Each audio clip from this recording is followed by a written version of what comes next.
Good morning dear friends.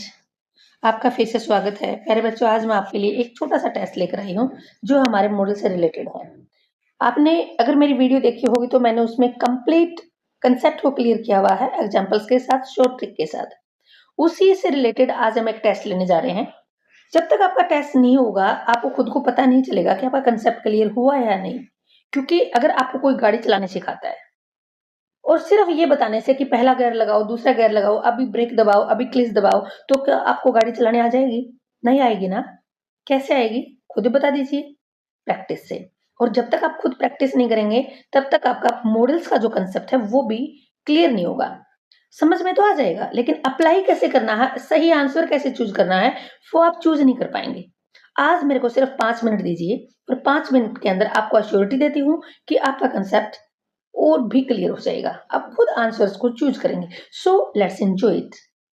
First sentence, you wear A helmet while riding A bike. Bike चलाते समय आपको helmet पहनना चाहिए। क्या ये कंपल्सरी है? नहीं है? बता दीजिए। मुझे पता है आपको आंसर मिल गया है। Yes, what's the answer? Must. Must क्यों है बेटा, वो भी आप जानेंगे। किसी भी वर्ड को फिल करने से पहले हमें ये पता लगाना जरूरी है कि लॉजिक क्या है उसके पीछे, क्यों हमने मस्ट फिल किया। जहां पर आउटर फोर्स होता है, जहां आपको सजा मिलने की संभावना होती है, अगर ऐसा नहीं किया तो वहां हमेशा मस्ट ही आता बेटा, क्योंकि एज पर रूल हमें हेलमेट पहनना जरूरी है। जिस प्रकार से कार चलाएंगे बेल्ट लगाना जरूरी है। Clear? Now see second, she said she solve the puzzle easily. देखिए बेटा, सेकंड फॉर्म है यहाँ पर। सेकंड फॉर्म से क्लियर हो रहा है कि पास्ट में लेके जा रहा है। और पास्ट में एबिलिटी दिखाने के लिए कौन सा वर्ड यूज होता है? प्रेजेंट में कैन और पास्ट में कुड। बाकी तो सोचना ही नहीं है, क्योंकि जहां पर आप क्वालिटी दिखाते हो अपनी, क्या कर सकते थे आप, क्या कर सकते हैं आप, उसके अंदर हमेशा कैन या कुड का यूज करते हैं। अगर प्रेजेंट में करना होता है तो कैन और पास्ट में कुड। लेकिन ये पास्ट सेकंड फॉर्म से पता चल रहा है, तो यहाँ पर आंसर क्या आएगा? Could. She said she could solve the puzzle easily. उसने कहा कि मैं आसानी से पजल्स को सोल्व कर देती थी। मीन्स अब मेरे अंदर वो एबिलिटी नहीं है। So what's the answer? Good. Third, students be respectful to their teachers. Students को अपने अध्यापकों की क्या करनी चाहिए? इज्जत करनी चाहिए। टीचर्स की रिस्पेक्ट करना स्टूडेंट्स का फर्ज है, लेकिन मैंडेटरी तो नहीं है ना, कंपल्सरी तो नहीं है ना। What's the correct answer? Should. Fourth, he be at the library, I saw him going there. वह कहाँ होना चाहिए? संभावना है लाइब्रेरी में, क्योंकि मैंने उसे जाते देखा। तो देखो बेटा, सेकंड फॉर्म है, तो सेकंड फॉर्म संभावना के लिए दो ही वर्ड यूज होते हैं, मे, माइट। पॉसिबिलिटी है किस चीज की? ज्यादा पॉसिबिलिटी है तो मे, लेकिन यहां पर क्या करेंगे बेटा, सेकंड फॉर्म होने की वजह से मे की सेकंड फॉर्म क्या होती है? माइट।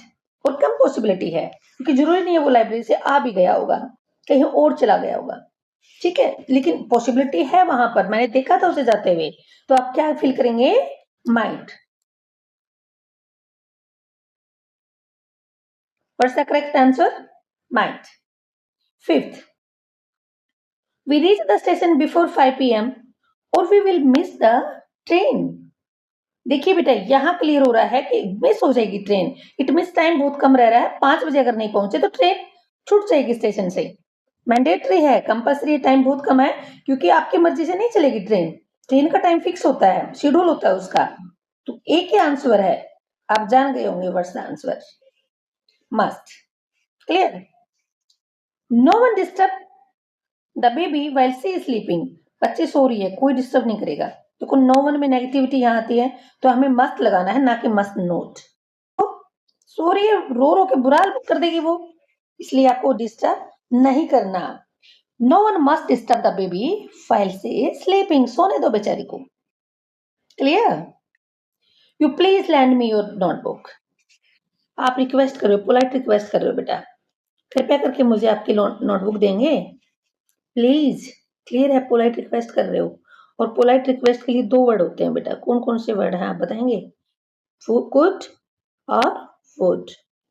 अब आप कहेंगे कि इसमें, अब आप ये कहेंगे कुड और वुड दोनों ही हैं, तो हमें कैसे पता चलेगा कि वुड आएगा या कुड फिल करना है बेटा अंतर, क्योंकि हर चीज के पीछे एक रीजन होता है। वुड जहां पर आप ऑफर करते हो, खुद देते हो किसी को, लेकिन यहाँ क्या कर रहे हो आप उधारी चाहिए उनकी नोटबुक, आप ले रहे हो तो खुद फिल करेंगे। So what's the answer? Good. Clear? Eighth, they follow the traffic rules strictly.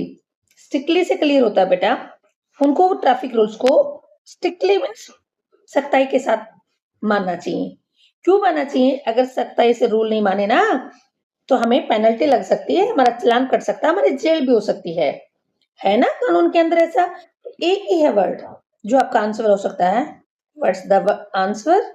Must. Clear? You not smoke in this area is prohibited. देखिए बेटा, इस सेंटेंस से पता चल रहा है ये जो आपका क्लोज है इससे क्लियर हो रखा है प्रोहिबिटेड है। इट मीन्स यहाँ पर मना किया गया है। जैसे आपने मार्केट जाते हो, आपने देखा होगा कि नो पार्किंग लिखा होता है। अगर आपने वहां गाड़ी खड़ी कर दी तो पुलिस वाले क्या करते हैं? उसको उठा ले जाते हैं। ऐसे ही कुछ एरिया होता है जहां पर बच्चे, छोटे बच्चे हैं, यहाँ पर हॉस्पिटल होता है जहाँ पेशेंट होते हैं, उनको परेशानी होती है, वो प्रोहिबिटेड एरिया होता है बेटा। वहां पर आप स्मोकिंग, कोई भी इंसान स्मोकिंग नहीं कर सकता। आपका क्या आंसर हो सकता है? सोचिए सोचिए। Only and only one, must. Prohibited है, स्ट्रिक्टली है, वहां सिर्फ मस्ट लगेगा बेटा। Now see last, I speak 3 languages fluently. बड़े अच्छे से मैं 3 भाषाएं बोल सकती हूँ। देखो बेटा, पास की कोई बात नहीं, बोल सकती थी तो कुछ कह ही नहीं रही। एबिलिटी प्रेजेंट की दिखा रहा है। मैं बोल सकती हूँ 3 भाषाएं, तो क्या करेंगे आप? Only and only one answer. What's the answer? Can. अगर पास्ट एबिलिटी को दिखाएगा तो कुड। मुझे उम्मीद है आपको आंसर्स बिल्कुल समझ में आए हैं, कंसेप्ट आपको लॉजिक के साथ क्लियर किया गया है। प्यारे बच्चों, आप अपने दोस्तों के साथ भी एक्सरसाइज शेयर करेंगे ताकि उनका भी कंसेप्ट क्लियर हो जाए और लॉजिक के साथ वो आंसर्स को चूज कर पाए। क्योंकि विदाउट रीजन, विदाउट लॉजिक आप कोई भी यूं ही नहीं भर देंगे आंसर। बने रहिए मेरे साथ, लाइक कीजिए और सब्सक्राइब कीजिए। धन्यवाद।